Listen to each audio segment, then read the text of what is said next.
Good morning mga mare! For today's video mga mare, magluluto naman tayo ng chicken katsu curry. Itong pagluluto ko na to mga mare ay version ko lang. May mga ibang pamamaraan ng pagluluto nito, depende na sa atin.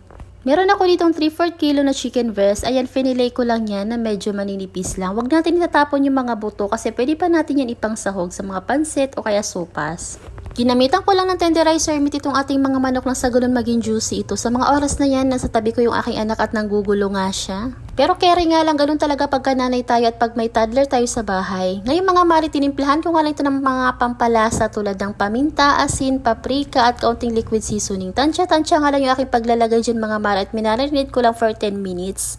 Naghanda na rin ako ng 2 pirasong itlog tapos binati ko lang. Para sa coating naman ito, naglagay ako ng kalahating cup ng harina, kalahating cup ng cornstarch, paprika, asin at pamintang powder, tansyameter lang din.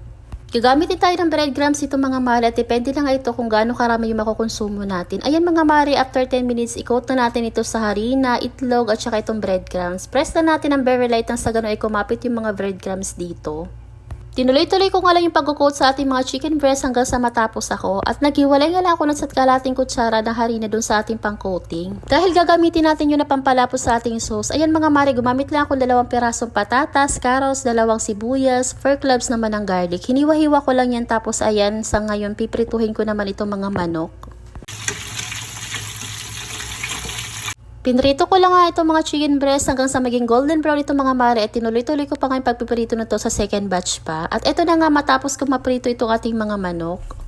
Next naman, gagawa naman tayo ng curry sauce. Ito sa isang kawali, naglagay lang ako ng kaunting oil at sinutay ko lang itong bawang at sibuyas. Pinagsabay ko nga. Namang aromatic na inilagay ko na nga itong carrots at patatas. Bahagyang ipapanpay lang natin itong mga mare at ilalagay naman natin itong harina na sinet aside natin kanina. Next naman, mag-add naman tayo dito ng 2 cups naman ng water. Pwede pa tayo mag-adjust mamaya kung masyado malapot ay pwede pa tayo mag-add ng water. Ilagay na rin natin itong mga curry cubes mga mare.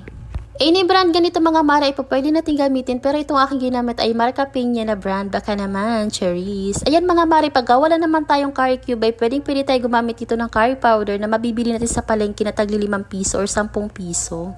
Nag-add pa nga ako dito ng water mga mare kasi feeling ko masyado itong malapot. At tinimplahan ko nga lang ito ng kaunting asin, paminta at paprika. Tansyameter lang ito mga mare kasi malasa na rin itong ating curry cubes. Naglagay din ako dito mga mare ng 1 teaspoon ng asukal, pang-balance lang ng lasa at halo-haluin nga lang natin ito ng maigi nang sa ganun makuha natin yung tamang lapot. At pag medyo okay na nga yung ating mga gulay, ready to serve na nga yung ating sauce. Ngayon for the plating naman tayo mga mare, hiniwa-hiwa ko nga lang itong ating mga chicken tapos ayan maglalagay tayo ng kaunting kanin at syempre lalagyan natin ito ng ating napakasarap na curry sauce. Pwedeng-pwede nga rin tayo dito maglagay ng side dish na cabbage mga mare. Wala kasi akong available kaya naman hindi na ako naglagay at okay na nga ito. Ayan mga mare, napakasarap nito. Kung di nyo pa ito nasusubukan lutuin ay subukan nyo na rin.